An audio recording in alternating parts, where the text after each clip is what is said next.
We're so happy you've got one of our Mother's Day mini bloom boxes. We hope that you love it. Before we get started on showing you how to prep, we just wanted to mention that you'll find this little card in your box, which is going to show you each of the different types of flowers that we've provided for you. We've selected our favorites, so we hope you love them as much as we do.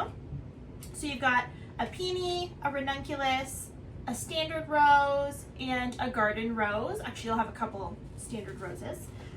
Also in your box, you will have your vase, you'll have your floral snips, and you'll have some flower food that you can put into your water for your flowers.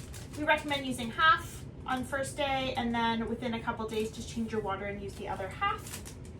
And then, of course, you're going to have all of your beautiful blooms. You're going to have 12 stems in there, and again, it'll be a mix of the flowers that I just mentioned. So we're going to take you through how to get your flowers prepped, and then also how to design into your vase. So before we get started, I'm going to just pour half of our flower food into the vase. You can actually use your snips for that. Just pour about half of it in there, give it a little shake. Okay, we're going to move into prepping our greenery. So you're going to have some ruscus, and you're also going to have some eucalyptus. So what we recommend with greenery is you're always going to want to measure how tall you want it to sit in your vase, and then you're going to want to remove all of the bottom pieces off so that none of these are sitting in the water. So I'm just going to remove a couple of the bottoms. Sometimes they're a bit tricky and you need to use your snips. And then for this, I'm going to just trim it just a little bit, again, cutting on an angle. And then I'm going to stick it in my vase.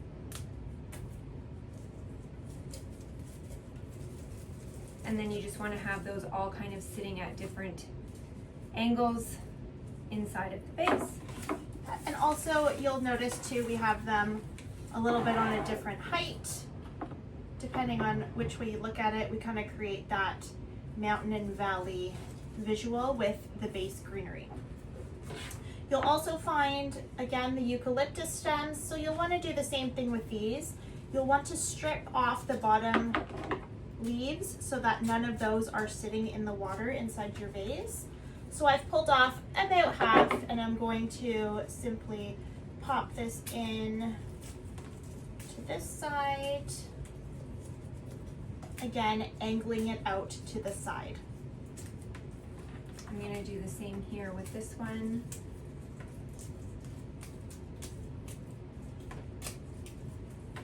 I'm probably going to cut this a little bit shorter just so it's not sitting so tall.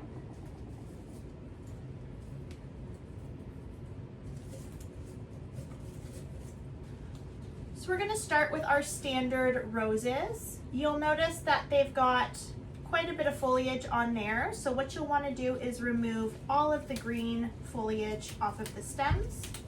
Carefully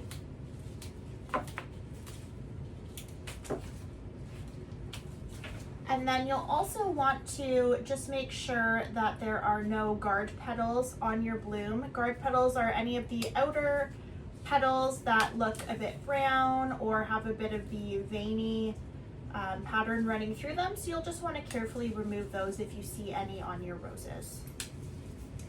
Another tip is if the roses are a little bit tight and you want to open them, you can spin it in between your hands to try and open up the bloom.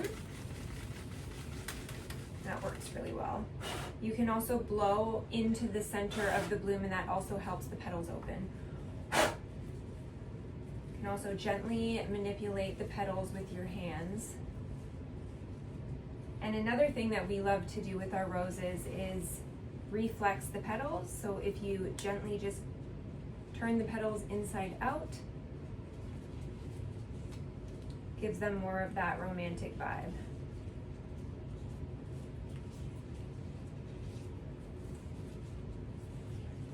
And now for placing your roses, you're going to want to cut the bottom first, just to give it a fresh snip at the bottom.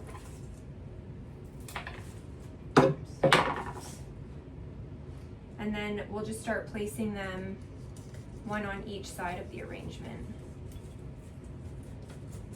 I want to try and keep the height so they're not the same. When we design our flowers, we typically want to have various heights, different textures, different styles of flowers to give it that unstructured look. Now we'll quickly just fill in the rest of the roses.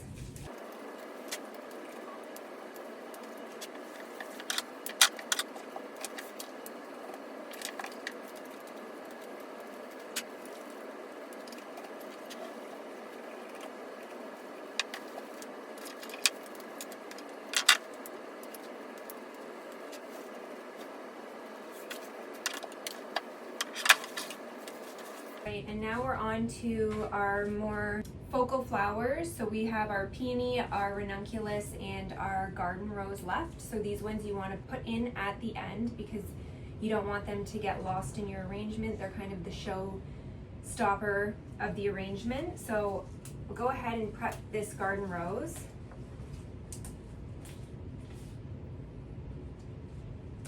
Removing the guard petals from the outside.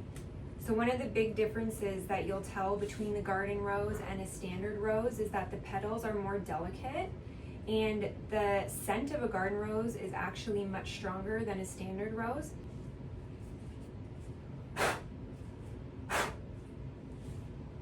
And the bloom will also open up much bigger than a standard rose, which is always nice. So I'm gonna go ahead and put this right in the front.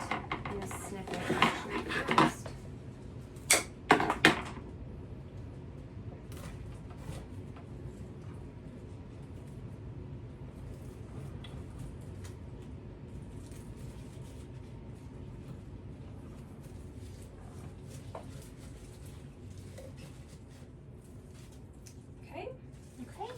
Next we're going to go in with our peony. So of course this is the biggest bloom that you'll have in your bouquet. So you'll want to again remove all of the foliage carefully, very gently off of the stem.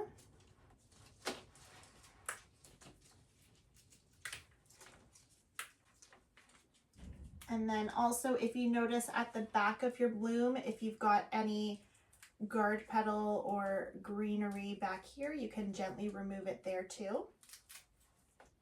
Now that you've got your peony prepped, you can place it. So if you have this, if you're going to sit your arrangement in the center of a table, you'll probably want it to look pretty on all sides. So what I'm going to do with mine here is I'm going to place the peony on the opposite side where we've got a bit of a gap here, so that one side our focal flower will be the garden rose, the other side our focal flower will be our peony. So I'm just going to measure it. I'm going to trim it down just a little bit. And I'm going to gently place it in. When you're putting your stems in, when the vase is quite full, you're going to want to be really careful. You don't want any stems breaking while you're placing them. There we go. You can always adjust your heights once you have all of your flowers in. And then we've got our last focal flower, which is our ranunculus. This is one of the flowers that again catches the eye, but it is very delicate and we do like to make them pop and kind of dance is what we call it. So I think for this one we'll maybe accent above the garden rose. And let's see how we look for height here.